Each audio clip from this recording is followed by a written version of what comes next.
युधिष्ठिर एक ऐसा नाम जो केवल धर्मराज नहीं बल्कि सत्य का प्रतीक है।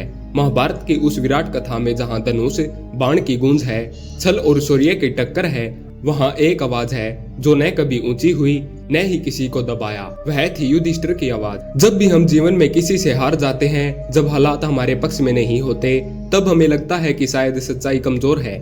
लेकिन युधिष्ठिर हमें सिखाते हैं कि सच्चाई हार नहीं सकती, क्योंकि उसकी हार भी एक बड़ी जीत होती है।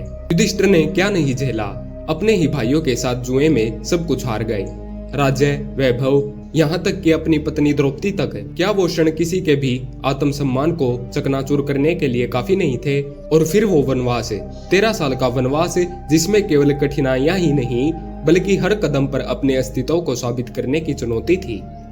लेकिन क्या आपने कभी सोचा है कि इस सब के बावजूद युधिष्ठिर ने कभी धर्म का साथ नहीं छोड़ा? क्यों? क्योंकि वो जानते थे कि हार सिर्फ परिस्थितियों की होती है, मन की नहीं।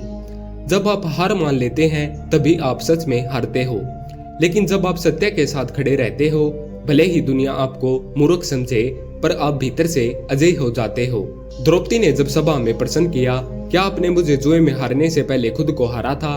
युधिष्ठिर ने सिर झुका लिया, क्योंकि वो जानते थे कि नियमों से बंधा उनका धर्म उन्हें मौन कर रहा था। लेकिन क्या आप जानते हैं, वही मौन बाद में इतनी बड़ी गूंज बन गया कि महाभारत जैसा युद्ध लड़ा गया।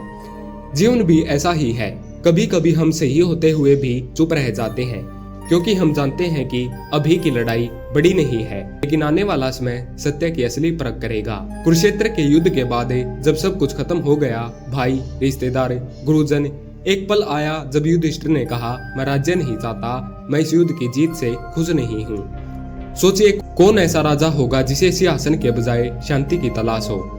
युधिष्ठिर के लिए जीत सिर्फ सत्ता नहीं थी, उनके लिए विचारों की जीत, मूल्यों की जीत और आत्मा की जीत सबसे बड़ी बात थी। आज के समय में जब हर कोई तुरंत सफलता चाहता है, शॉर्टकट से, चालाकी से दूसरों को नीचा दिखाकर, वहाँ युधिष्ठिर का जीवन हमें एक आईना दिखाता है।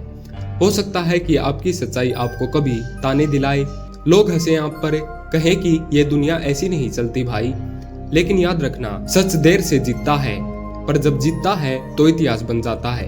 युधिष्ठिर ने विराट युद्ध के बाद भी विनम्रता नहीं छोड़ी।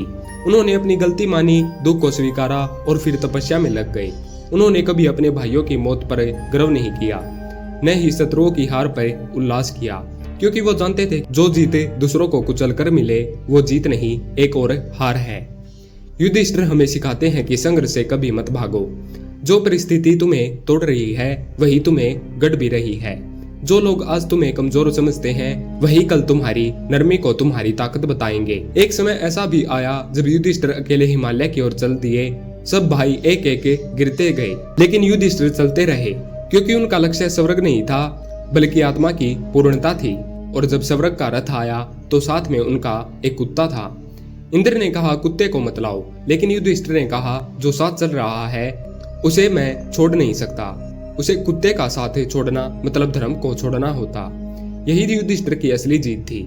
जीवन में कई बार ऐसी स्थितियां आएंगी जब हमारे पास चुनने के लिए 2 रास्ते होंगे, एक आसान जो हमें तुरंत आगे ले जाएगा, लेकिन दूसरा कठिन जो हमारे अंतर्मन को सुकून देगा।